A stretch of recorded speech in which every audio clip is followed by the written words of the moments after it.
కృష్ణా జిల్లా కైకలూరు నియోజకవర్గంలో పార్టీలు ఏదైనప్పటికీ కూడా కామినేని శ్రీనివాస్ గారికి ప్రత్యేక వర్గం ఉందని చెప్పుకోవచ్చు.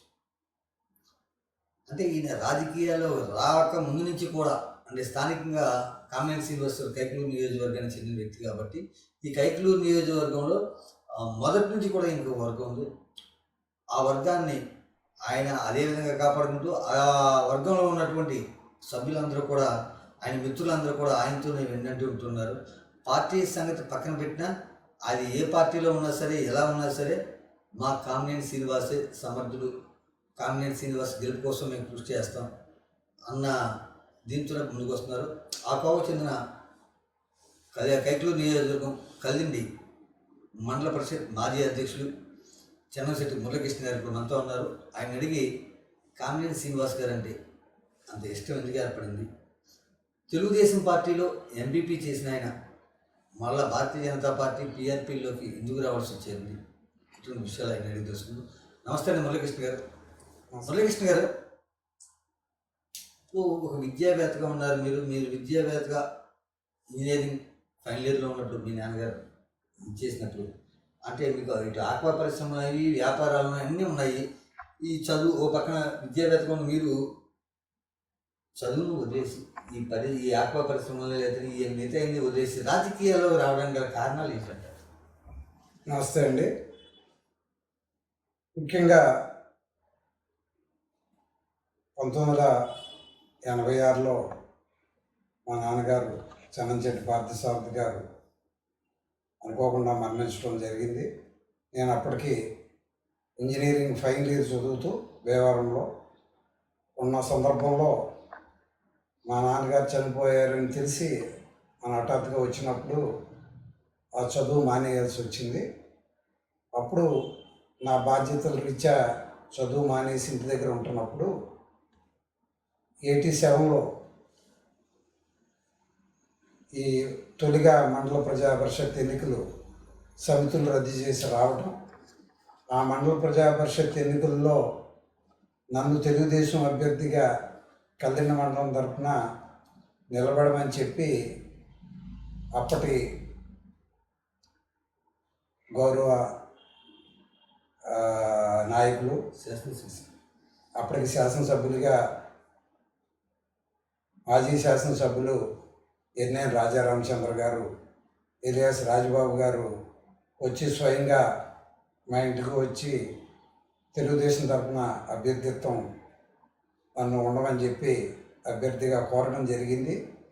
అయితే అప్పుడు ఉన్నటువంటి పరిస్థితులను బట్టి కొంత సమయం తీసుకున్నా ఆ పదవికి అంతకుముందు మండల తెలుగుదేశం పార్టీ అధ్యక్షులుగా ఉన్నటువంటి మా నాన్నగారు అనగా పార్థసారథి గారు అంతకుముందు గతంలో ఎమ్మెల్యేగా ప్రయత్నించటం తెలుగుదేశం తరఫున త్రుట్లో ఎమ్మెల్యే అభ్యర్థిత్వం చేజారిపోవటం, తదుపరి ఈ మండలాల్లో నుంచుందామని ఆయనకు ఉన్నటువంటి కోరికను ఆయన తీరకముందే అకాల మరణం చెందటం, ఆ పరిస్థితుల్లో ఈ వచ్చినటువంటి అవకాశాన్ని మా నాన్నగారి ఆకాంక్షలకు అనుగుణంగా గ్రామస్తుల కోరిక మేరకు తెలుగుదేశం పార్టీ తరఫున అభ్యర్థిగా నిలబడటానికి మరి అప్పుడు ఉన్నటువంటి బాధ్యతలు ఉన్నప్పటికీ కూడా మా పూర్వీకుల ఆకాంక్ష మేరకు వాళ్ళు రాజకీయంగా ప్రజలకు సేవ చేయాలనే ఉద్దేశంతో ఆ రోజున తెలుగుదేశం పార్టీ తరఫున అభ్యర్థిగా నేను అంగీకరించడం జరిగింది.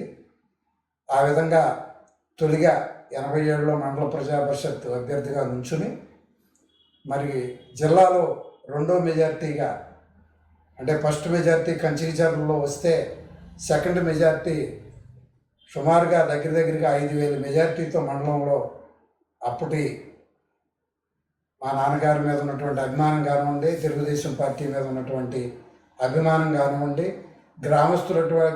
గ్రామస్తుల విశేష సహకారం కానివ్వండి, ఈ వన్ సైడ్గా మద్దతు రావడం వల్ల నేను అఖండ మెజార్టీతో గెలుపొందడం జరిగిందండి.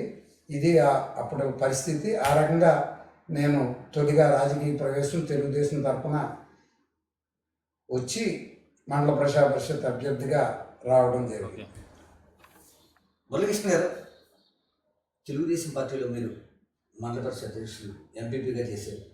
అంటే ఒక రకంగా చెప్పాలంటే మీకు రాజకీయ పునాది ఆ మండల పరిషత్ అధ్యక్షుడితో పాటు వచ్చింది. అవును. అటువంటి తెలుగుదేశం పార్టీని వదిలేసి మీరు పిఆర్పి, ఆ తర్వాత భారతీయ జనతా పార్టీలోకి ఇలా పార్టీలు మారడానికి గల కారణాలు ఏంటి, కారకులు ఎవరంటారు? ముఖ్యంగా నేను తెలుగుదేశం పార్టీలో 1987 నుంచి 2009 వరకు కూడా ఉన్నాను. తదుపరి మా నాయకుడు కామినేని శ్రీనివాస్ గారు 2009లో ప్రజారాజ్యంలో పార్టీలో చేరి ఆయన ఎమ్మెల్యే అభ్యర్థిగా నిలబడే అవకాశం రావడంతో మరి ఒక వ్యక్తి ముఖ్యం, ఒక నాయకుడు ముఖ్యం అనే విధానంలో మేము కూడా ప్రజారాజ్యం పార్టీలో జాయిన్ అయ్యి ఆ రోజున విశేషంగా ఆయన విజయానికి కృషి చేశాం. దురదృష్టవశాత్తు ఆయన త్రుటిలో ఓడిపోయారు. తదుపరి ప్రజారాజ్యం పార్టీ తర్వాత మళ్ళీ 2014లో ఆయన భారతీయ జనతా పార్టీలో డాక్టర్ కామినేని శ్రీనివాస్ గారు జాయిన్ అయినప్పుడు మరి ఆయనతో పాటుగా మేమందరం కూడా భారతీయ జనతా పార్టీలో జాయిన్ అయ్యి 2014లోను అదేవిధంగా ఇటీవల రీసెంట్గా జరిగిన 2024 ఎన్నికల్లో కూడా మేము విశేషంగా కృషి చేసి ఆ భారతీయ జనతా పార్టీలో ఒక ముఖ్యమైన నాయకుడిగా, ఆయన అనుచరులుగా మేము కొనసాగుతున్నాం. మురళీకృష్ణ గారు, మీరు ఎంపీపీ మండల పరిషత్ అధ్యక్షుడిగా చేసి ఎంపీపీగా చేసిన తర్వాత రాజకీయాల్లో అంటే కామినేని శ్రీనివాస్ గారు ఒక వర్గంగా ఉంటూ కామినేని శ్రీనివాస్ గారి వర్గంలో ఉన్న మీరు అటు తెలుగుదేశంలో ఉన్నప్పుడు ఇటు కామినేని శ్రీనివాస్ వర్గంలో ఉన్నప్పుడు కూడా కొంతకాలం పాటు రాజకీయాలకు దూరంగా ఉంటూ వచ్చారు. అంటే అప్పుడు మీకు రకంగా చెప్పాలంటే రాజకీయంగా మీరు అలిగేయారని కూడా ఒక ప్రచారం అయితే జరిగింది. దానికి కారణం ఏంటి, కారకులు ఎవరు? ముఖ్యంగా రాణి గారు, ఇందులో మీరు అడిగిన ప్రశ్నకి ఒకే సూటి సమాధానం. నేను తెలుగుదేశం పార్టీలో నుంచి కొంతకాలం పనిచేసి స్తబ్దతగా ఉన్నమాట వాస్తవమే. అయితే దీనికి అప్పుడు పరిస్థితుల దృష్ట్యా అయితే నేను ఎవరి మీద వ్యక్తిగతంగా విమర్శించే మనస్తత్వం కాదు. అప్పుడు పరిస్థితుల్లో కొంతమంది నాయకులు మా మీద అపోహ సృష్టించుకుని కొద్దిగా దూరంగా ఉండటంతో నాకు రాజకీయాల పట్ల అసలు రాజకీయాలంటే ఇట్లాగే ఉంటాయి అనే కొద్ది విముఖతతో స్తబ్దతగా ఉన్నమాట వాస్తవమే. తదుపరి కొన్నాళ్లకు వాస్తవ పరిస్థితి రాజకీయాలలో శూన్యత రాకూడదు, ఏదేమైనా ఇప్పటికీ ప్రజలకు మేలు చేయాలనే ఉద్దేశంతో కొన్నాళ్ళ స్తబ్దత తర్వాత తిరిగి కామినేని శ్రీనివాస్ గారు తెలుగుదేశం వర్గంలో జాయిన్ అయ్యి మళ్ళీ ప్రజలకి అందుబాటులో రాజకీయ సేవ చేయటం మొదలెట్టాను. అంటే అసలు అప్పుడు ఆ కారణం ఏంటంటారు? అంటే ఎవరి వల్ల మీరు దూరంగా ఉన్నారంటారు? మీకు అభ్యంతరం లేకపోతే చెప్పండి, అభ్యంతరం ఉంటే వద్దండి. ఓకే. అంటే అప్పుడు తెలుగుదేశం పార్టీ ఒక ఎంపీపీగా మిమ్మల్ని రాజకీయాల్లో రావడం కానీ ఎంపీపీ సీట్లో కూర్చోబెట్టింది. అటువంటి పార్టీ మీద అలగడానికి కారణం ఏంటి, కారకులు ఎవరంటారు?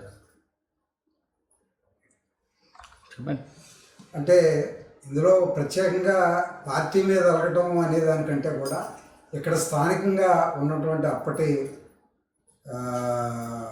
నాయకులు, మా గురువు గారు ఎన్ఎన్ రాజబాబు గారు కొంతమంది మాటలు విని వేరే నాయకుల్ని భుజాన్ని వేసుకుని అంటే మా దగ్గర ఆ వివరణ తీసుకోకుండా పూర్తిగా పక్కన పెట్టడం మాకు రుచించగా పార్టీ వ్యతిరేక కార్యకలాపాలు చేయడానికి ఇష్టం లేక పూర్తిగా స్తబ్దతగా ఉన్నామే తప్పితే పార్టీకి ద్రోహం చేయటం కానీ పార్టీ మీద అడగటం ఏమీ కాదండి. ఏ కార్యక్రమం వచ్చినా, ఎటువంటి సభ్యత్వ కార్యక్రమాలు వచ్చినా అన్నీ కూడా చేసేవాళ్ళం.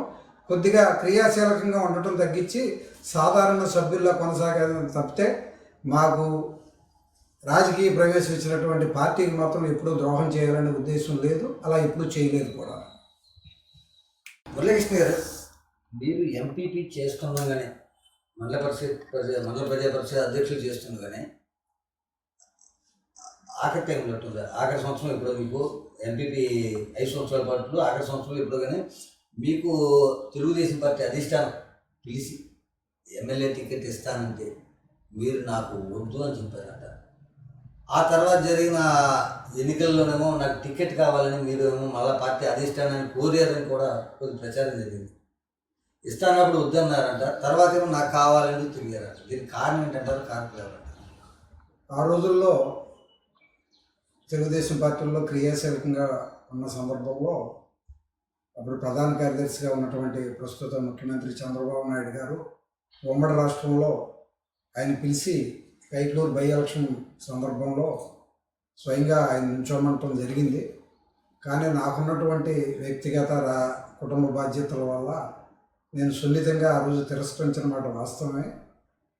మీరు కాకపోతే ప్రత్యామ్నాయం ఏంటనేది ఆయన దాన్ని వాళ్ళు ఫాలో అయ్యారా లేదా మనం చెప్పలేం, కానీ అడిగారు.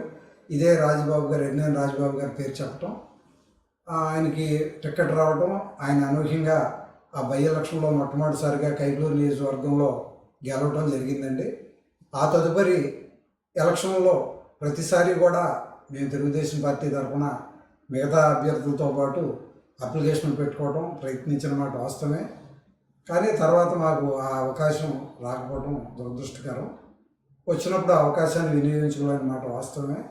జరిగిన విషయం ఇదండి, ఇందులో ఎటువంటి అబద్ధం లేదు. జరిగిన విషయం వాస్తవం అయితే ఇదండి.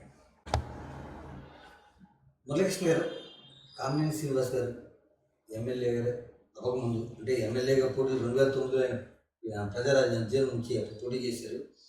అంత ముందు నుంచే మీకు ఆయనతో పరిచయం ఉంది, 97 నుంచి. అయితే ఇక్కడ అంటే ఆ రోజు నుంచి ఈ రోజు వరకు కూడా కామినేని శ్రీనివాస్ ఫ్యామిలీ అంటే ఒక జమీందార్ ఫ్యామిలీ కింద ఇక్కడ అందరికీ తెలిసిందే. అయితే కామినేని శ్రీనివాస్ గారు పేద ప్రజలకి అందుబాటులో ఉండరు అంటూ ఎన్నికల సమయాల్లోనే కొద్ది ఎక్కువ ప్రచారం జరిగేది. ఇది అని నిజంగా ఆయన అసలు ఎమ్మెల్యేగా చేసినప్పుడు కానీ లేదా ఎమ్మెల్యే అయిపోయిన తర్వాత కానీ అసలు నిజంగా ప్రజలకు అందుబాటులో ఉంటారంటారా, ఉండరంటారా? ఒకవేళ ఉన్నా లేకపోయినా సరే ఆయన దగ్గరికి వెళ్తే ఏదైనా కార్యక్రమాలు అంటే ఏదైనా పని మీద వెళ్తే ఎవరైనా వెళ్తే అసలు ఆ పని చేస్తారంటారా, చేయరంటారు? అంతే. మీకు ఆయనకి బాగా సన్నిహితం ఉంది కాబట్టి మిమ్మల్ని ఆ ప్రశ్న అడుగుతున్నాను. ఆయన ఆ విషయం ప్రధానంగా ప్రాచుర్యంలోకి రావడానికి ప్రధాన కారణం ఆయన ప్రారంభంలో ఎమ్మెల్సీగా పోటీ ఉండటం, అది కొద్దిగా ప్రజలకు దూరంగా ఉండే పదవి అవడంతో సహజంగా ఆ రోజుల్లో మొదట్లో ఆ అభిప్రాయం ఏర్పడిన మాట వాస్తవమే. కానీ తర్వాత ప్రజాప్రతినిధుల్లోకి వచ్చి ఆయన క్రియాశీల రాజకీయాల్లో కొద్దిగా ప్రత్యక్ష రాజకీయాల్లోకి చురుగ్గా పాల్గొన్నప్పుడు ఆయనతో సన్నిహితంగా మేము ఉంటున్నప్పుడు గమనించింది ఏంటంటే మిగిలిన వాళ్ళ మాదిరిగా ఆయనకి పర్సనల్ టైం అంటూ ఏమీ టైం తీసుకోరు.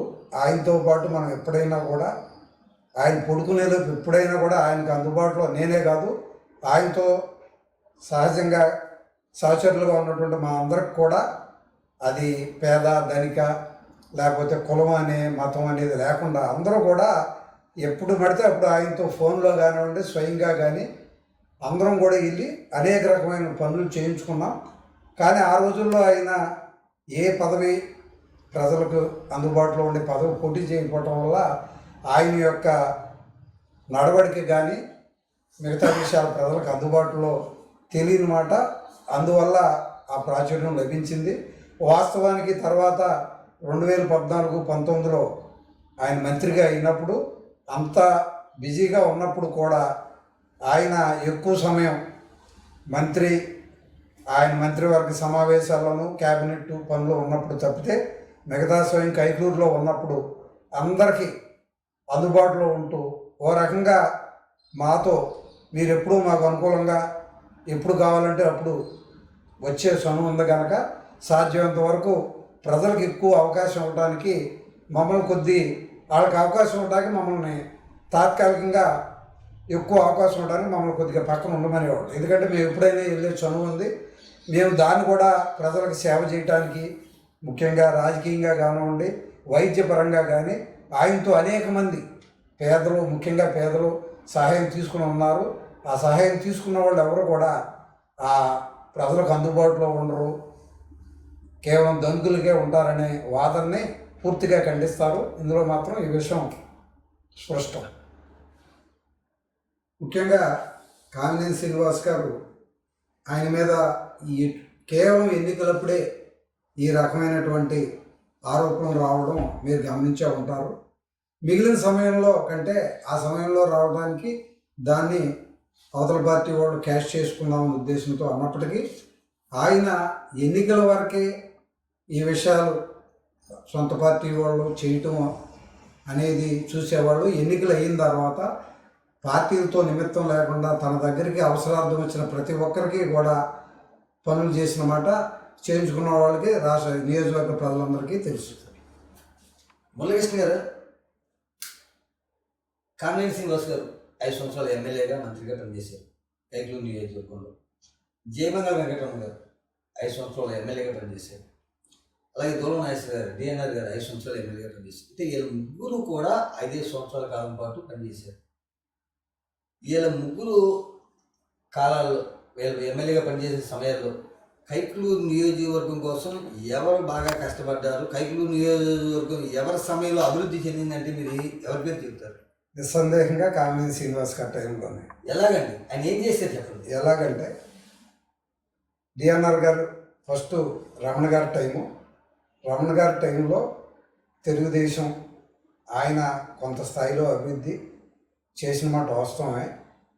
ఆ తర్వాత డిఎన్ఆర్ గారు కూడా నిధులు అందుబాటులో లేక కానివ్వండి ఏదన్నా కానీ ఆ పార్టీ మీరు చూశారు, వైసీపీ పార్టీలో ఎటువంటి అభివృద్ధి జరగలేదు. అందులో భాగంగానే కైకలూరు నియోజకవర్గంలో కూడా కేవలం సంక్షేమ కార్యక్రమాలకి, పెళ్ళిళ్ళకి, ఇటువంటి శుభ కార్యక్రమాలకి దానికి హాజరవడానికి వరకే తప్పితే ఎటువంటి అభివృద్ధి జరగలేదండి. అయితే కామినేని శ్రీనివాస్ గారి విషయంలో వస్తే ఆయన మొత్తం నియోజకవర్గంలో ఉన్నటువంటి ప్రతి గ్రామానికి, ముఖ్యంగా వ్యక్తిగతంగా చెప్పుకోవాలంటే ఆక్వా పరిశ్రమకు సంబంధించి అడిగిన వాళ్ళు ప్రతి ఒక్కరికి కూడా ఉచితంగా ట్రాన్స్ఫార్మర్లు అందజేశారు. ఈ రోజున డబ్బులు కట్టినా ట్రాన్స్ఫార్మర్ ఇవ్వలేదు. ఈ రోజునంటే ఇటీవల వైసీపీ ప్రభుత్వంలో నేను చెప్పిన విషయం. ఆ రోజున మంత్రిగా ఉన్నప్పుడు కామినేని శ్రీనివాస్ గారు అడిగిన వాళ్ళందరికీ కూడా రైతులకి వాళ్ళు ఏ కులం ఉండి అప్లికేషన్ పెట్టుకోవడం, ప్రతి రైతుకి ఆక్వా పరిశ్రమల్ని ఆదుకోవాలనే ఉద్దేశంతో ఉచితంగా ట్రాన్స్ఫార్మర్లు ఇచ్చారు. అదేవిధంగా ప్రధానమైన గ్రామాల్లో ఇటు కోరుకొల్లు కానివ్వండి, పోతుమరి కానివ్వండి, అదేవిధంగా కొన్ని కాన్మూరుల్లో ప్రధానమైన సబ్స్టేషన్లు కానివ్వండి, అలా ప్రతి 5-6 ఊళ్ళకి ఒక కూడలలో సబ్స్టేషన్లు ఏర్పాటు చేశారు. అదేవిధంగా ఆయన వైద్య ఆరోగ్య శాఖ మంత్రిగా ఉంటూ అక్కడ కైకలూరు నియోజకవర్గంలో మరి మన స్థాయి కైకలూరు స్థాయికి మించి మరి ఆయన ఎన్నో పడకలతో మరి ఆసుపత్రి పెద్ద స్థాయిలో నిర్మించడం, అదేవిధంగా కోరుకొల్లో ప్రాథమిక హాస్పిటళ్ళు, ఇలా అన్ని చోట్ల కూడా ఇది వైద్యపరంగా కానివ్వండి, ఆ రోజున సీసీ రోడ్లు సెంట్రల్ గవర్నమెంట్ నుంచి వచ్చే నిధుల నుంచి కానివ్వండి, రాష్ట్రం నుంచి వచ్చే నిధులు కానివ్వండి, ఈ నిధులను అక్కడ ఏ సర్పంచ్ ఉన్నవ్వండి రాజకీయంగా, ఉదాహరణ మా కోరుకొల్లు గ్రామంలో కూడా వేరే పార్టీ సర్పంచ్ ఉన్నప్పటికీ కూడా కేవలం గ్రామాల్లో అభివృద్ధి జరగాలనే ఉద్దేశంతో ఆయన అన్ని చోట్ల కూడా అభివృద్ధికే పెద్దబాట వేశారు. ఆ రకంగా నిధులు రోడ్ల పరంగా కానివ్వండి, ఈ వైద్య ఆరోగ్య పరంగా కానివ్వండి, అది కాలువల వరకు కానివ్వండి, అన్ని విధాలా కూడా అభివృద్ధి నిస్సందేహంగా కామినేని శ్రీనివాస్ గారే అటు గణాంకాల ప్రకారం చూసినా ఆయనే చేశారు. ఇది నిరూపితం. మురళీకృష్ణ గారు, 2014 రాష్ట్రం విడిపోయిన తర్వాత ఆర్థిక పరిస్థితి అగమ్య గోచరంగా ఉన్నప్పుడు చంద్రబాబు నాయుడు గారు అధికారం చేపట్టి అటు అమరావతి ఇటు పోలవరం రెండు కూడా చేస్తూ అనేక సంక్షేమ పథకాలు ప్రవేశపెడుతూ ఇచ్చేసి అభివృద్ధి సంక్షేమం రెండు కళ్ళుతో చూసాడు ఆయన. అయినప్పటికీ కూడా 2019 వచ్చినప్పటికీ ఆయన ఘోరంగా ఓటమి తెలుగుదేశం పార్టీ. దానికి కారణం ఏంటంటారు? కారకులు ఎవరంటారు? ముఖ్యంగా ఇక్కడ మీకు తెలియదు కాదు, మీరు ఎన్నో గ్రామాల్లో తిరిగారు, ఎంతో అనుభవం ఉంది జర్నలిస్ట్గా. ఇక్కడ ఒకటేనండి, ఎంత అభివృద్ధి చేసినా, ఎన్ని కార్యక్రమాలు చేసినా, కొత్తగా ఒక నాయకుడు వచ్చినప్పుడు ఆయన చెప్పినటువంటి మాటలు ఈయన ఇంకా మరింత అభివృద్ధి సంక్షేమాలు చేస్తాడని చెప్తున్నాడు, ఈయనకి అవకాశం ఇస్తే ఇంకా ఏదో చేస్తాడనే అవకాశంతో ఆ రోజున ఒక్క అవకాశం ఇమ్మని అడిగాడు జగన్. ఆ ప్రకారం ఆయనకి అవకాశం ఇచ్చారు. ఆ రకంగా చంద్రబాబు నాయుడు గారు ఎన్ని కార్యక్రమాలు చేసినప్పటికీ మీరు అన్నట్టు మీరు అన్నట్టు జగన్మోహన్ రెడ్డి గారు ఒక్క అవకాశం అన్నారు, ప్రజలు ఇచ్చారు అన్నారు. అదేవిధంగా చూసుకుంటే 2019 నుంచి 2024 వరకు జగన్మోహన్ రెడ్డి గారు ఎమ్మెల్యేగా పనిచేశారు, సీఎం ముఖ్యమంత్రిగా పనిచేశారు. ఈ సమయంలో ఆయన అనేక నవరత్నాల పేరుతోటి అనేక సంక్షేమ పథకాలు పెట్టి వాలంటీర్ వ్యవస్థ, సచివాలయం వ్యవస్థతో పెట్టి నేరుగా లబ్ధిదారులుగా అందజేశారు. అయినప్పటికీ కూడా మన జరిగిన ఎన్నికల్లో ఘోరంగా వైఎస్ఆర్సీపీ ఓటమి చెందింది. దీనికి కారణం ఏంటంటారు? అదేనండి, ఇక్కడ మనం ముఖ్యంగా ఆయన ఏం చేస్తారో అని అంతకుముందు అనుకున్నారు. ఈ 5 ఏళ్ళు కూడా ఆయన కేవలం సంక్షేమ కార్యక్రమాలు అమలు చేస్తూ పూర్తిగా అభివృద్ధిని అంటే అన్ని రంగాల్లో వ్యవసాయ రంగం, ఆక్వా రంగం, ఆ రంగం, పోలవరం, అమరావతి అని చూడకుండా రోడ్లు కానివ్వండి అన్నీ కూడా నిర్లక్ష్యం చేయటం, అదేవిధంగా పరోక్ష ప్రతిపక్ష పార్టీలని అసలు కనీస ప్రజాస్వామ్యం అనేది లేకుండా నిరంకుశంగా పాలించటం, అదేవిధంగా రైతుల యొక్క పొలాల మీద హక్కులను కూడా సర్వేరాలతో సహా ఆయన ముద్రించుకొని ఈ రిజిస్ట్రేషన్ విధానం మనం ఆఖరిలో చూసాం. అంటే ఎటువంటి పరిస్థితికి ఈ జనాలు వెళ్ళారంటే కేవలం సంక్షేమం బటన్ నొక్కటం ఒకటే ఈ జగన్మోహన్ రెడ్డి కరెక్ట్ అని నిర్ణయానికి వచ్చి మిగతా రంగాన్ని నిర్లక్ష్యం చేశాడనేది 5 ఏళ్ళు నిరూపితం అవటం వల్ల, రెండోది మిగతా పార్టీలు కానివ్వండి ఎవరైతే స్వచ్ఛంద సంస్థలు ఉంటాయో లేకపోతే అభివృద్ధి ఆశించే వాళ్ళు ఉంటారో అటువంటి వాళ్ళు నినదించే గొంతుకుల్ని నొక్కేయటం, ఇవన్నీ కూడా కరెక్ట్ కాదని చెప్పి ప్రజలు చాలా గట్టిగా కేవలం ఓటమి చెందటమే కాకుండా ఘోరమైన ప్రతిపక్ష స్థానం కూడా లేకుండా ఓడిపోవటం అనేది అది ఆయనకి ప్రజలు ఇచ్చినటువంటి చక్కటి గుణపాఠం అండి. అంతకంటే నిదర్శనం ఏమి లేదు. మురళీకృష్ణ గారు, మీరు ఎంతోమంది ముఖ్యమంత్రులు చూశారు మీ వయసులో. అలాగే మీ కైకిలూరు నియోజకవర్గంలో కొంతమంది ఎమ్మెల్యేలు పనితనాన్ని కూడా చూశారు. మీకు నచ్చిన ముఖ్యమంత్రి ఎవరు అంటే ఏం చెప్తారు? చంద్రబాబు నాయుడు గారు. మీకు నచ్చిన అంటే కైకిలూరులో చేసిన ఎమ్మెల్యేలు మీకు నచ్చిన నాయకుడు, నచ్చిన ఎమ్మెల్యే అంటే ఎవరంటే ఏం చెప్తారు? కామినేని శ్రీనివాస్ గారు. అంటే ఇక్కడ మిమ్మల్ని ఎంపీపీ చేసిందేమో చిత్తూరు ఎవరంటే రాజబాబు గారు. మీరు కామెంట్ చెప్తున్నారు. అయితే అవ్వచ్చండి. రాజబాబు గారికి కామినేని శ్రీనివాస్ గారికి ఉన్న తేడా ఏంటంటేనండి, రాజబాబు గారు కూడా ప్రజల మనిషిగా ఉండేవాడు. ఆయన నేనేం కించపరచట్లేదు, ఆయన స్వర్గీయులయ్యారు. ఆయనకి కొద్దిగా అధికారులతో కొంత అనుబంధం తక్కువ, వాళ్ళ యొక్క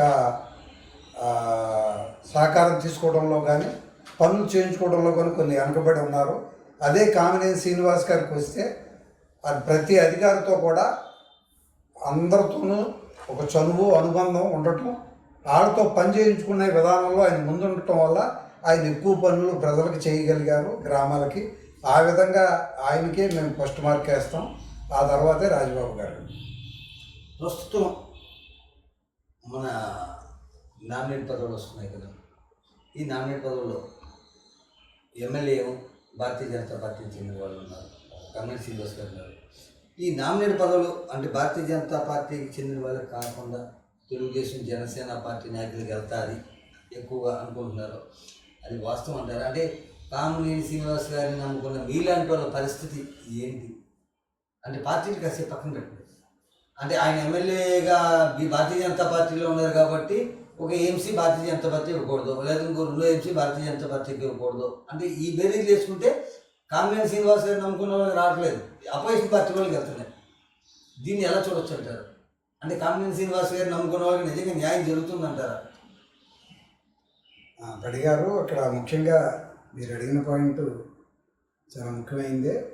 అయితే ఏంటంటే ఇవాళ మనం రాష్ట్ర పరిస్థితుల దృష్ట్యా అంటే పవన్ కళ్యాణ్ గారు ఎలా కొంత తగ్గారో, అదేవిధంగా భారతీయ జనతా పార్టీని ఈ కూటమిలో కలపడానికి ఆయన ఎంత కృషి చేశారో, ఆ ప్రాధాన్యతల దృష్ట్యా అందరూ కలిపి ఉండాలని చెప్పి ఆయన, అదేవిధంగా చంద్రబాబు నాయుడు గారు అటు బీజేపీ తరఫున పురంధరేశ్వరులు కానివ్వండి, ఆయన పెద్ద నాయకులు కానివ్వండి, అందరూ కూడా ఇక్కడ ఉన్నటువంటి 3 పార్టీల నాయకులు కలిపి ఉండాలి అనే విధానంతో ముందుకు వెళ్ళాలని మాకు చెప్పినప్పుడు కొన్ని త్యాగాలు తప్పవండి. అది వ్యక్తిగతంగా అవనివ్వండి, లేదా పార్టీల పరం అవనివ్వండి, ఒకే పార్టీ అధికారంలో ఉంటే మీరు చెప్పినట్టు పదవులు ఎక్కువ వచ్చేమాట వాస్తవమే. కానీ ఇప్పుడు కేవలం తెలుగుదేశం వాళ్ళకే వస్తాయి, బీజేపీకి రావు, లేకపోతే జనసేన వాళ్ళకే వస్తాయి అనేది కాదు. ఆ నిష్పత్తిలో ఒక్కొక్క పదవులు మీకు ముఖ్యంగా రాబోయే రోజుల్లో నీటి సంఘాలు, సొసైటీలు, అదేవిధంగా హాస్పిటల్ కమిటీలు కానివ్వండి, దేవస్థానాలు కానివ్వండి, మార్కెట్ యార్డు, ఇలా అన్ని పదవుల్లోనూ కూడా రొటేషన్ ప్రకారం నియోజకవర్గంలో ఒక చోట తెలుగుదేశానికి ఇస్తే కొన్ని చోట్ల జనసేనకి, కొన్ని చోట్ల బీజేపీకి అవకాశం ఇచ్చే పరిస్థితి తప్పనిసరిగా ఉంది. ఆ రొటేషన్ ప్రకారం కొద్ది ముందు వెనకాల అవ్వచ్చు. అది మరి అందరు నాయకులకి ఒకేసారి అవకాశం రాకపోయినా ఉన్న పరిస్థితుల దృష్ట్యా మరి ఎన్డీఏ కూటమి రాష్ట్రాన్ని అభివృద్ధి చేస్తుంది కనుక వ్యక్తిగతంగా కూడా మేము దానికి కొద్దిగా సహకరించి ముందుకెళ్తున్నమాట వాస్తవం. మురళీకృష్ణ గారు, సూటిగా ఒకసారి ప్రశ్నకి సమాధానం చెప్పండి. కామినేని శ్రీనివాస్ గారితో 97 నుంచి, అంటే ఆయన రాజకీయాల్లో రాకముందు నుంచి ఆయనతో అనుబంధం కలిగి ఉన్నటువంటి మీరు అవ్వచ్చు, లేకపోతే ఇంకొక 5-6 బాగా అత్యంత సన్నిహితులుగా ఒక 5-6 ఉన్నారు. ఈ 5-6లో 4-5 ఆల్రెడీ పదవులు చేపట్టేశారు. ఆయన ఎమ్మెల్యే అయితే ఇంకోటి, కానీ ఆయన ప్రధాన అనుచరులు కానీ లేకపోతే ఆయన ప్రధాన కావాల్సిన వాళ్ళు ఏ పదవి చేపట్టింది మీరే. దీనికి కారణం ఏంటంటారు? ఆయన ఇవ్వలేదంటారా, లేకపోతే మీరు అడగలేదంటారా? రెండూ కాదండి, రెండు కాదు అనాలి, రెండు అవును అనాలి. అంటే ఏంటంటే గత 5 ఏళ్లలో ఆయన మంత్రిగా ఉన్నప్పుడు మార్కెట్ యార్డు, అంటే ఇక్కడ స్థానికంగా మార్కెట్ యార్డు ఒకటే ఉందండి నియోజకవర్గ స్థాయిలో. నియోజకవర్గం ఉన్నాయండి, కైకలూరు ఉంది, కైకలూరుకి మనం పోటీ చేయకూడదు కదా. ఈ కళ్యాణ మండలం వచ్చేటప్పటికి పెద్ద పదవి రీత్యా అదే ఉంది. కానీ రాష్ట్ర స్థాయిలో కానివ్వండి, కేంద్ర స్థాయిలో కానీ అనేకమైన పదవులు ఉన్నాయి. ఆయనకి గత 5 ఏళ్లలో ఆయన ఇస్తానికి ప్రయత్నించారు, అనుకోకుండా ఇప్పుడు నామినేట్ పదవి ఇప్పుడు రాష్ట్ర స్థాయిలో అన్ని కార్పొరేషన్ పదవులు వస్తున్నాయండి. ఈ సమయంలో కూడా అంటే ఇప్పుడు మీరు కైకలూరు మార్కెట్ యార్డే కావాలి, లేదేమో ఇంకో మార్కెట్ యార్డే కావాలని కాకుండా కనీసం కార్పొరేషన్ పదవుల్లో కూడా మిమ్మల్ని గుర్తించట్లేదు. మీరేమో కామినేని శ్రీనివాసరావు నేను రాజకీయాల రాకముందు ఫ్రెండ్స్ అండి, లేదా కామినేని శ్రీనివాస్ గారి కోసం నేను పార్టీలు మారుతా వచ్చాను, నాకు పార్టీలు ముఖ్యం కాదని వ్యక్తి ముఖ్యం అండి అంటున్నారు. అవునండి, ఆయనేమో ఆ ముఖ్యం అనేది మీ మీద చూపించట్లేదు. లేదండి, అది కరెక్ట్ కాదు. అయితే నేను తప్పనిసరిగా ఈ రాబోయే రోజుల్లో మేము అడగలేదనే విషయం కూడా కరెక్ట్ కాదు. ఆయన దృష్టికి మేము ఎంతవరకు తీసుకెళ్లాలో అంత సున్నితంగా విషయాన్ని తీసుకెళ్ళాం. ఆయన నాకు వదిలే తప్పనిసరిగా నీకు సముచిత రీతిలో ప్రాధాన్యం ఇస్తానని చెప్పి ఆయన చెప్పడం జరిగింది. ఈ 5 ఏళ్లలో తప్పనిసరిగా ఆ మాట ఆయన చెప్పిన మాట నిరూపించుకుని చేసే గుణం ఉంది కనుక ఆయన నిరూపించుకుంటారని 100% నమ్ముతున్నాను. Okay sir. మురళీకృష్ణ గారు చెప్పండి. పార్టీ ఏదైనప్పటికీ కూడా అంటే ఏ పార్టీ అధికారంలో ఉన్నా సరే రైతే రాజు, రైతే దేశానికి వెన్నెముక, ఇటువంటి సొల్లు కవులు సోదు కవులు చెప్తున్నారు. అంతే, సొల్లు కవులు సోదు కవులు ఎందుకంటే చెప్తున్నాను కూడా అండి. అవునా, అగ్గి పెట్టి తయారు చేసేవాడు కూడా దానికి ఒక ధర నిర్ణయిస్తున్నాడు. మనకి ప్రకృతిలో సహజసిద్ధంగా దొరికే మంచినీరు, ఉచితంగా దొరికే మంచినీరు కూడా ఒక సీసాల బాటిల్లో పెట్టి దానికి ధర నిర్ణయిస్తున్నాడు. కానీ రైతులు 6 కాలం కష్టపడి పండించిన పంటలకే ధర నిర్ణయించలేకపోతున్నారు. దీనికి కారణం ఏంటి? కారకులేరు. అంటే మీరు ఒక రైతుగా ఉన్నారు, మీరు ఒక వ్యాపారవేత్తగా ఉన్నారు, దీని మీద మీ అభిప్రాయం ఏంటి చెప్పండి. అంటే దీంట్లో అనేకమైనటువంటి ఇబ్బందులు ఉన్నాయి. అటు ఎకనామిక్ పరంగా చూసినా జనరల్గా ఏదైనా డిమాండ్ అండ్ సప్లై థియరీ ప్రకారమే నడుస్తుంది. కానీ ఇక్కడ మనం ధాన్యం విషయానికి, ఈ ఆక్వా ఉత్పత్తుల విషయానికి వచ్చేటప్పటికి ఏదైతే మన వ్యవసాయ రంగం, ఆక్వా రైతులు అందరూ కూడా మనం అసంఘటిత రంగంలో ఉన్నాం. అంటే ఎవరు కూడా ఒక సమస్య మీద కలిసి పోరాడేటటువంటి మనస్తత్వం లేని మనం అసంఘటిత రంగం. అదే ఒక ట్రేడర్స్ అవనివ్వండి, కొనుగోలుదారులు పెద్ద స్థాయిలో కానివ్వండి, ఇక మేతల పరిశ్రమ అవనివ్వండి, వేరే వాళ్ళందరూ కూడా ఒక యూనియన్స్, ఒక సంఘటితంగా ఉండటం వల్ల ఏది కూడా మన ప్రభుత్వం దృష్టికి, అది ఏ పార్టీ అవనివ్వండి, మనం ఒక డిమాండ్ సంఘటితంగా వాళ్ళ దగ్గరికి తీసుకెళ్ళటంలో మనం అందరం కూడా, అది వ్యక్తిగతంగా ఒక్కడని కాదు, కొద్దిగా ఫెయిల్ అవటం వల్ల అది పూర్తి స్థాయిలో మనం వ్యవసాయదారులు అవనివ్వండి, చేపల చెరువులు, అదేవిధంగా రైలుకి మనం ధరలు నిర్ణయించుకోవడం అనే పరిస్థితి రావట్లేదు. అది కేంద్ర ప్రభుత్వమే నిర్ణయించడం. ఎందుకంటే మళ్ళీ తద్వారా ఈ బియ్యం అదేనండి, అగ్గిపెట్టి తయారు చేసిన సహజంగా దొరికే మంచినీరుకి వాళ్ళ ధర ఇస్తున్నారు. కార్పొరేట్ కంపెనీలకి అవకాశాలు ఇచ్చినప్పుడు వాళ్ళకి ఏమో సబ్సిడీ లోన్లు ఇస్తున్నారు. ఇంటి వాటర్ ప్లాంట్ పెట్టుకున్న కూడా సబ్సిడీ లోను, అగ్గిపెట్టెలు తయారు చేసేవాడికి సబ్సిడీ లోను. కానీ రైతు పండించేవాడికి మట్టుకి ధర నిర్ణయించడం లేదు. అదేనండి, అది మెయిన్ ప్రాబ్లం ఏంటంటే అదే నేను సూటిగా చెప్పండి మీరు. సూటిగానేనండి, ఇక్కడ ఎవరు ఏ ప్రభుత్వం వచ్చినా కూడా మనందరం సంఘటితంగా పోరాడితే మీరు అన్నీ అనుకునే కోరికలన్నీ అవుతాయి. అందులో కూడా కొన్ని బడ్జెట్ పరంగా ఒక విషయం అండి, బడ్జెట్ పరంగా కొన్ని విధానాలు, ఇప్పుడు ఉదాహరణకి ఇంకో 100 రూపాయలు పెంచితే బాగుంటుందని మనకు ఉంటుంది ధాన్యం. ఎప్పుడైతే ఇది పెంచుతున్నామో ప్రజలకు ఇచ్చే బియ్యం రేటు పెరుగుతుందని చెప్పేసి వాళ్ళు అధికారంలో ఉన్నవాళ్ళు చెప్పడం జరుగుతుంది. అదే మీరు అగ్గిపెట్లు ఇంకోటి అన్నారు, వాళ్ళ ఖర్చులు తక్కువ ఇవన్నీ వేసుకున్నా అన్నీ కలుపుకుని మా ఎంఆర్పి వేసుకుని అమ్ముతున్నారు. దానికి కారణం ఏంటంటే వాస్తవికంగా వాళ్ళకి అయ్యే రేటు ప్రజలందరికీ తెలియదు. మనం ఇది అసంఘటిత రంగంలో ఉండటం వల్ల మనం నిర్ణయించుకోవడం అనేది జరగదు. ఎందుకంటే ఇక్కడ ఒకసారి అండి మురళీకృష్ణ గారు చెప్పండి, మీరు అన్నట్టు గతంలో అంటే మన చిన్నతనంలో ఏం చేసేవారు అంటే అండి, ఊడుపులు కోతలు కూడా ఉండే కదండి. ఎర్రజలు వేసేవారు. ఎర్రజలు అంటే అక్కడ ఊడుపు మనుషులు జనాభా తగ్గింది, విత్తనాలు కొద్దిగా పలసగా జల్లేసేవారు ఎర్రజల్లేటప్పుడు. అంటే ఒక బస్తా విత్తనాలకి, ఒక అరబస్తా విత్తనాలకి 1 ఎకరం అంతా సరిపోతుంది. అక్కడ ఊడుపు లేదు, ఏమీ లేదు. ఏదో సహసిద్ధంగా ప్రకృతిలో వర్షం పడితే పంట, లేకపోతే లేదన్నట్టుగా పండేది. ఆ సమయంలో రైతులు అంటే 5 బస్తాలు పండినా సరే కాసు బంగారం కొనుక్కుని వచ్చినా అనిపించేది. అప్పుడు కొనుక్కునే కూడా ధైర్యంగా. కానీ ఇవాళ 50 బస్తాలు పండినా సరే అరకాసు బంగారం కూడా కొనలేకపోతున్నాడు. ఇక్కడ ఏంటంటే ఆ రోజులు ఊరికినే అంటే కొద్దిగా ఏంటంటారు పెట్టుబడి తక్కువగా ఉండేది, 5 బస్తాలు ఉండేది. కానీ ఇవాళ ఊడుపుల దగ్గర కోతలు కానీ దుక్కులు కానీ ఇవన్నీ కూడా లెక్కేసుకుంటే ఇది ఒక కార్పొరేట్ కంపెనీ కన్నా ఎక్కువ అవుతుందండి. ఏంటి రైతు ఇవాళ ఇంత రైతు కష్టంతో పాటు పెట్టుబడి కూడా ఎక్కువ అవుతుంది. దీన్ని ఎందుకు పరిగణలోకి తీసుకుంటలేదు ప్రభుత్వాలు? మనం ప్రత్యేకంగా ఓ ప్రభుత్వాన్ని అని అంటే సరిపోండి. ఏ ప్రభుత్వాలు కదండి, ఏ ప్రభుత్వం మనకి అధికారంలో అయితే రాదంటున్నారు. ఏ ప్రభుత్వం అయినా అధికారం అయిపోయిన తర్వాత మళ్ళీ అధికారంలో వచ్చిందని మాట్లాడరు. మీకు చూస్తాను అన్నారు, ఇటీవల పంజాబ్, హర్యానాలో, ఢిల్లీలో కూడా ఎంతో సంఘటితంగా ముట్టడించారు. దీనికి ఏంటంటే వీళ్ళు అనుకునే కోరికలు తీర్చడం న్యాయం అని అనుకుంటే అక్కడ వాళ్ళకి బడ్జెట్ రీత్యా వాళ్ళకు ఉండే కొన్ని పరిమితులు, కొన్ని రకరకాల ఇబ్బందులు ఉంటాయి. మీకు వాస్తవంగా మనమే తయారు చేసాం, రైతులే వెన్నుముక అందరూ అనే మాట వాస్తవమే.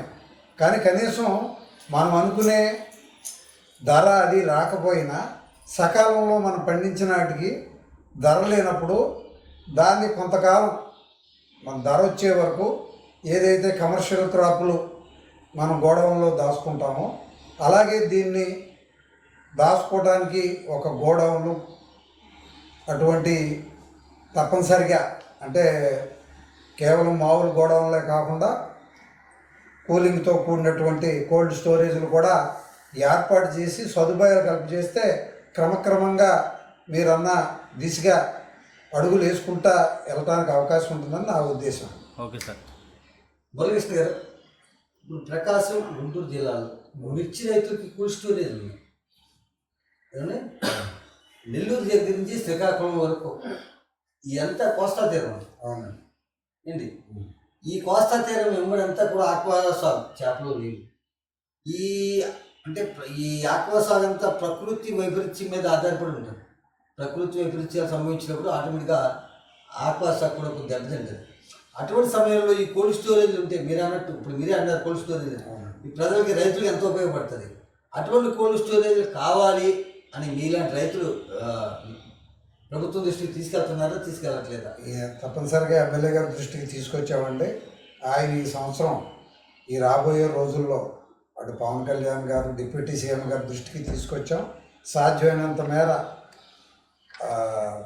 రైతులకు ఉపయోగపడే, ఆక్వా రైతులకు ఉపయోగపడే విధంగా ఆ దిశగా కూడా తొలి అడుగులు వేస్తారని చెప్పి ప్రయత్నం చేస్తామని హామీ ఇచ్చారు. అదేవిధంగా కేవలం అదొక్కటే కాకుండా రైతులకి ఈ మురుగు కాలువలు ఈ గవర్నమెంట్ మీదే ఆధారపడకుండా స్వచ్ఛందంగా ఎమ్మెల్యే గారు దాతల సహకారంతో చేయడానికి కూడా ఆయన కూడా ఎమ్మెల్యే గారు కూడా మార్కెట్ యార్డ్లో మురికాల సంగతి వదిలేయండి. నేను అంటే అనేది నేను ఆత్మ అంటే రైతుల సౌకర్యం, విషయం- కోల్డ్ స్టోరేజ్ గురించి అదే మీరు రైతుల విషయం కోల్డ్ స్టోరేజ్లు అన్నారు కనుక నేను ఒక పరిధి దాటి అది కూడా చెప్పడం జరుగుతుంది. ప్రధానంగా ఈ సంవత్సరం ఈయన హయాంలో ఈ ప్రభుత్వ హయాంలో కోల్డ్ స్టోర్ ముఖ్యంగా మన కొల్లేరు ప్రాంతమైన మన కైకలూరు కల్దిండ మండలాల్లో కోల్డ్ స్టోరేజ్ల ఏర్పాటుకు కానీ ఆక్వా పరిశ్రమకు కావలసినటువంటి ఈ విద్యుత్ విషయాల్లో కానీ చొరవ చూపిస్తానని ఎమ్మెల్యే గారు మేము అడిగినప్పుడు హామీ ఇవ్వడం జరిగిందండి. మేము ఆ ప్రయత్నం దాని మీద తప్పనిసరిగా ఉంటుంది. ఓకే. మురళీకృష్ణ గారు, కైకులూరు నియోజకవర్గంలో కల్దిండ్ల మండలం అనేది కొద్ది శివారు ప్రాంతం. అవునండి. చుట్టూరు శివారు ప్రాంతం. ఇక్కడ త్రాగునీరుకి ప్రజలు చాలా ఇబ్బంది పడుతున్నారు అండి. అదేవిధంగా కాలుష్యం కూడా కొద్దిగా ఎక్కువగా ఉంది. మీ కోరుకోలేదు, ఇప్పుడు మీ ఇంటికి వచ్చేటప్పుడు నేను చూశాను, మీ కాలుష్యం కూడా చాలా ఎక్కువగా ఉంది. అంటే చెత్తారాలతో రోడ్లు అంతా కూడా ఇది కూడా అంటే ఇప్పుడు ఈ కాలుష్య నివారణ కానీ పరిశుభ్రత కానీ లేదు. ప్రధానంగా మీ కోరుకులు పట్టణంలో నేను చూసాను. ఇప్పుడు రెండోది త్రాగునీరు సమస్య. ఇంకా ఇందాక మాట్లాడుకుంటున్నారు మీ వచ్చేటప్పుడు కూడా కారు మీ అడ్రస్ అడుగుతారు, అక్కడ ఆడవాళ్ళు మాట్లాడుకుంటున్నారు మంచినీళ్ళు బాగోలేదని ఒకరు, లేకపోతే మంచినీళ్ళు రాలేదని ఒకరు. అంటే ఈ త్రాగునీరు సమస్యల మీద కూడా మీరు ఎమ్మెల్యే దృష్టికి తీసుకెళ్తున్నారు లేదా? అది త్రాగునీరు సమస్యను పరిష్కరించగలుగుతారు లేదా? తప్పనిసరిగా అండి, తప్పనిసరిగా పరిష్కరిస్తాం. దానికి గతంలో ఈ తాగునీరు విషయం చెప్పారు కనుక ఈ పంచాయతీ విషయానికి వస్తే స్లోస్ అండ్ ఫిల్టర్స్ అని ఆ టెక్నిక్తో ఆ రోజుల్లో అమలయ్యేదండి. అది కొద్దిగా ప్రయాసలు సీజను పొడిగా ఉన్నప్పుడే ఆ రిపేర్లు గండ్రెస్గా అది చేసి దాన్ని బాగు చేయాల్సిన అవసరం ఉంటుంది. గతంలో 3 ఏళ్ళు కూడా అంటే ఈ సర్పంచుల కాడ 3.5 ఏళ్ళు కూడా ఈ వైసీపీ పాలనలో మాకే రకమైన సహకారం అందలేదు. ఇప్పుడు మా గవర్నమెంట్ మారిన తర్వాత మేము అది వచ్చేలోపు ఈ జలజీవన స్రవంతి ద్వారా గత ప్రభుత్వంలో ఖర్చు పెట్టకపోవడం వల్ల అది నిధులు తాత్కాలికంగా మురిగిపోయి వెనక్కి వెళ్ళిపోవడం జరిగింది.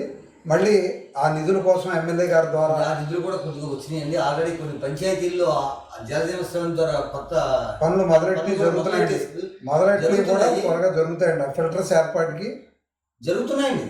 అంటే కొన్ని పంచాయతీల్లో ఉన్నాయండి. మాలాంటి పంచాయతీల్లో ఆ ఫిల్టర్స్ త్వరగా ఏర్పాటు చేయడానికి ప్రయత్నం జరుగుతుందండి. అప్పుడు ఈ నీటి కాలుష్యం అనేది సమస్య తీరుతుంది.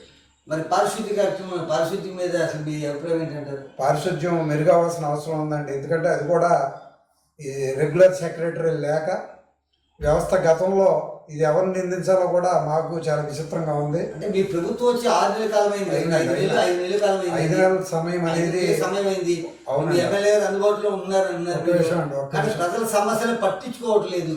లేదండి 5 నెలల సమయం అనేది ఎక్కువ సమయం ఏం కాదండి. ఎందుకంటే వ్యవస్థలో మేమున్న సమయంలో 87లో ప్రతి పంచాయతీకి ఒక ఈఓ అంటే వాళ్ళ సెక్రటరీ అంటున్నారు. చిన్న పంచాయతీలకు కూడా ఉండేవాళ్ళు అండి. వాళ్ళు ఒక్కొక్క ఈఓ 5 పంచాయతీలకు ఉంటున్నారు. సో ఎక్కడ అడిగినా అక్కడ, ఇక్కడ అడిగితే ఇక్కడ. ఆయన నిజంగా ఉంటున్నారా లేదా అనేది కూడా అర్థం కాని పరిస్థితుల్లో వాళ్ళు పనిచేయలేని పరిస్థితులు ఉన్నాయి. దాన్ని మేము రాగానే ఆయన దృష్టికి తీసుకెళ్తే పెద్ద పంచాయతీలకు మాత్రం సెక్రటరీలు వేయటం జరిగిందండి. ఆ పోరాడితే ఈ రీసెంట్గా ఒక 10 రోజుల కిందటే ఈఓ గారు జాయిన్ అయ్యటం జరిగింది. ఈఓ గారు లేనిదే మీకు తెలియదే ఉంది. అటు పంచాయతీ ప్రెసిడెంట్ ఈఓ గారు కలిపి ఉంటేనే కార్యక్రమాలు ముందుకెళ్తాయి.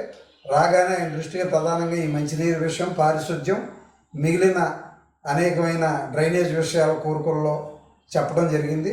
వాటన్నిటినీ కూడా ఈ రాబోయే 2-3 నెలల్లోనే మరి పట్టాలు ఎక్కించి ఈ గ్రామ సుందరీకరణకి మా వంతు కృషి చేస్తామని ఈ సందర్భంలో మీకు తెలియజేస్తాం.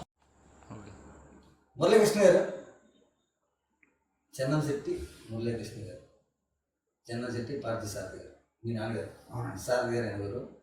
ఆయన పేరు చెప్పినా మీ పేరు చెప్పినా కొరుకులు గ్రామం కావచ్చు, కైకులూరు నియోజకవర్గంలో కావచ్చు, అంటే ఇలా కాపు సంఘ నాయకులను ముద్ర పడిపోయింది. ఇందాక మీరు ఇంటర్వ్యూలో ఒక క్వశ్చన్కి ఆన్సర్గా చెప్పొచ్చారు. చంద్రబాబు నాయుడు గారు ఆ రోజున కైకులూరు నియోజకవర్గంలో కాపు సామాజిక వర్గానికి ఎమ్మెల్యే టికెట్ ఇవ్వాలని మిమ్మల్ని పిలిచి ఇచ్చేశారన్నారు. అంటే అప్పటి నుంచి కూడా కాపు సామాజిక వర్గానికి మీరు ముద్ర పడిపోయారు.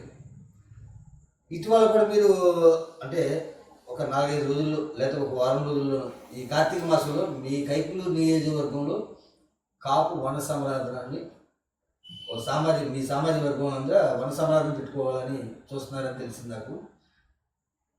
మొన్న జరిగిన ఎన్నికల్లో అంటే ఈ వన సంరాధన అంటే అసలు ఏంటంటే అర్థం అంటే అందరూ ఒక ఐక్యతగా ఉండాలి, కష్టమైన సుఖమైన మనలో మనం ధీటుగా ఉండాలని పెట్టుకునేది ఇదంతా కూడా ఈ కలయిక కోసం.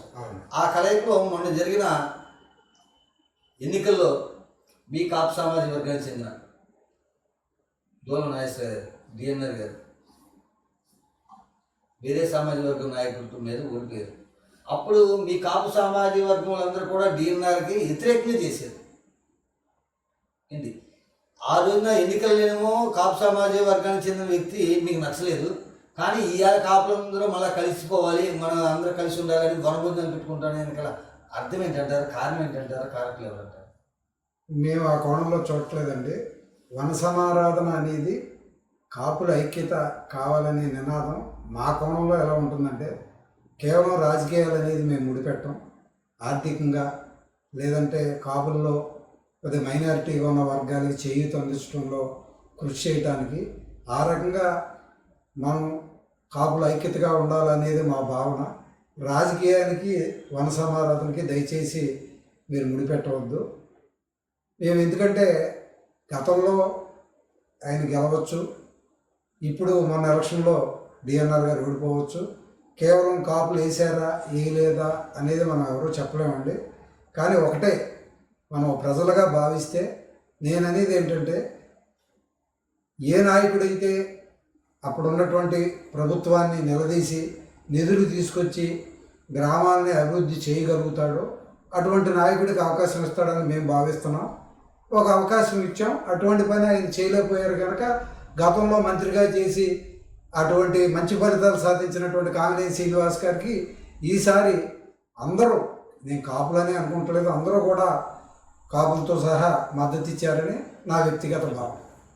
మురళీకృష్ణ గారు, నాయకుడు అంటే ఎవరు, నాయకుడు అంటే ఎలా ఉండాలి, నాయకుడికి ఉండవలసిన లక్షణాలు ఏంటి? పడిగారు, నా దృష్టిలో నాయకుడు అంటే ఎప్పుడు కూడా మనం నమ్ముకున్న ప్రజలకి మనం నిత్యం అందుబాటులో ఉండటం, వాళ్ళకు ఉన్నటువంటి సమస్యలు ఏ సమయంలో వచ్చినా వాళ్ళ సమస్యలు పరిష్కరించడానికి మన శక్తివంచన లేకుండా కృషి చేయటం, అదేవిధంగా గ్రామాభివృద్ధికి కానీ నియోజకవర్గ అభివృద్ధికి కానీ కృషి చేయటం, ఆ విధంగా ముందుకు తీసుకెళ్ళడంలో మనం చిత్తశుద్ధిగా పనిచేసేవాడే ఇప్పుడు నాయకుడిగా మనగలుగుతాడని నా అభిప్రాయం. అంటే ఇక్కడ మీరు నాయకుడు అనేది అడగండి, ఇప్పుడు ఒక వ్యక్తి పనిచేయాలన్నా లేకపోతే ఒక వ్యక్తికి ఇప్పుడు నాకు ఏదో విషయం వచ్చింది, పోలీస్ స్టేషన్ ఫోన్ చేసి చెప్పాలన్నా లేకపోతే ఒక సర్టిఫికేట్ కోసం ఎంఆర్ఓకి చెప్పాలన్నా ఒక పదవి అంటూ మీకు ఉండాలి. ఒకసారి ఆ మాట అర్థం చేసుకోండి. ఆ పదవి ఉండాలంటే ఒక నాయకుడిగా ఉన్నప్పుడు ఆ పదవి వస్తుంది, పదవి వచ్చినప్పుడే నాయకుడు అవుతాడు. కానీ ఇవాళ ప్రజల్లో ఉన్నవాడికి పదవులు రావట్లా, ప్రజలతో సత్సంబంధాలు లేకుండా హైకమాండ్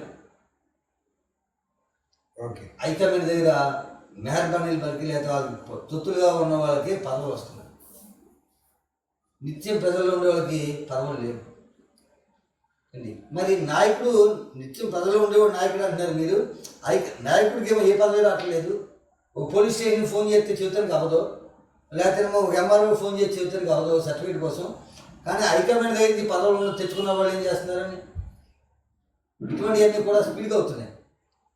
వాస్తవేనండి, మీరు చెప్పేదాంట్లో నాయకుడు ఎవరంటారు? మీరు చెప్పే దాంట్లో కొంత వాస్తవికత ఉన్నప్పటికీ కూడా ఇవాళ భజన పరులకే చాలా చోట్ల అవకాశాలు ఉన్నాయి.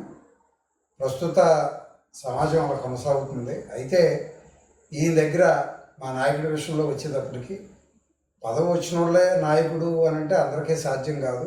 సాధ్యమైనంత వరకు గతంలో చేసిన పదవులను బట్టి కానివ్వండి, లేకపోతే క్రియాశీలంతో మా ఎమ్మెల్యే గారు నా ముఖ్య నాయకుడితో ఉన్న అనుబంధంతో కానివ్వండి, అందరం కూడా నేను కానివ్వండి మా సమకాలికులు అందరం కూడా ప్రస్తుతం పదవి ఉన్నా లేకపోయినా మా తోచిన స్థాయిలో మేము కృషి చేయటం, లేదా మా వంతు కాకపోతే ఇమీడియట్గా ఎమ్మెల్యే గారి దృష్టికి ఏ సమయంలో అయినా ఫోన్ చేసే చనువు, అదేవిధంగా ఆయన ఫోన్ రిసీవ్ చేసుకునేటటువంటి అవకాశం ఉంది. ఆ రకమైన స్వేచ్ఛ ఆయన మాకు ఇచ్చారు కనుక ఎటువంటి సమస్యనైనా మేము పరిష్కరించగలమనే ధీమా మాకున్నది.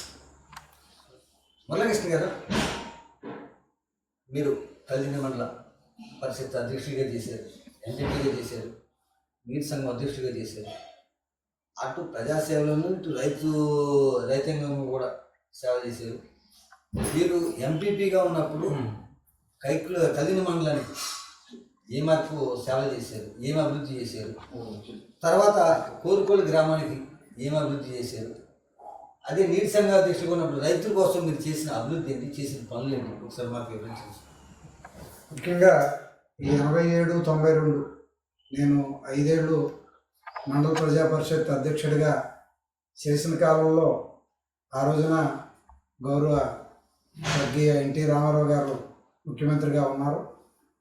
ఆ రోజున ఉన్నటువంటి పరిస్థితులకి ఇప్పటికీ చాలా తేడా ఉంది. నిధుల్లో కానివ్వండి, అదేవిధంగా గ్రామ అభివృద్ధి విషయంలో కానీ అప్పటి పరిస్థితికి దాదాపు 40 ఏళ్ళ కింద పరిస్థితులకు తేడా ఉన్నాయి. ఆ రోజుల్లో మాకున్నటువంటి ఈ 23 పంచాయతీల్లో ప్రతి గ్రామానికి కూడా నా 5 ఏళ్ల కాలంలో రోడ్లు వేయటం, అంటే అప్పుడు ఈ సీసీ రోడ్లని ఆ రోజుల్లో లేవు, కేవలం కంకర రోడ్లనియే అప్పుడు ప్రధాన విషయం.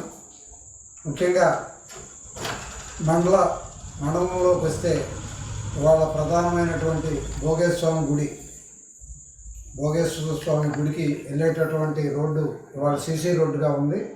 దానికి ప్రధానంగా ఆ రోజుల్లో కొంత రోడ్డు ఇసుక రోడ్డుగా ఉన్నదాన్ని ప్రప్రదంగా నేను ఎంపీపీగా ఉన్న టైంలోనే అక్కడ రైతులు భక్తులు కోరిక మేరకు మరి అప్పట్లో ఆ కంకర్ రోడ్డు నిర్మాణం చేయటం జరిగింది. అదేవిధంగా అన్ని గ్రామాల్లో కూడా రోడ్డు నిర్మాణం, విధంగా ఏదైతే ఎలిమెంటరీ స్కూల్స్ ఉన్నాయో ప్రధానమైన గ్రామాల్లో 5 ప్రాంతాల్లో యూపీ స్కూల్స్గా అప్గ్రేడ్ చేయటం జరిగింది.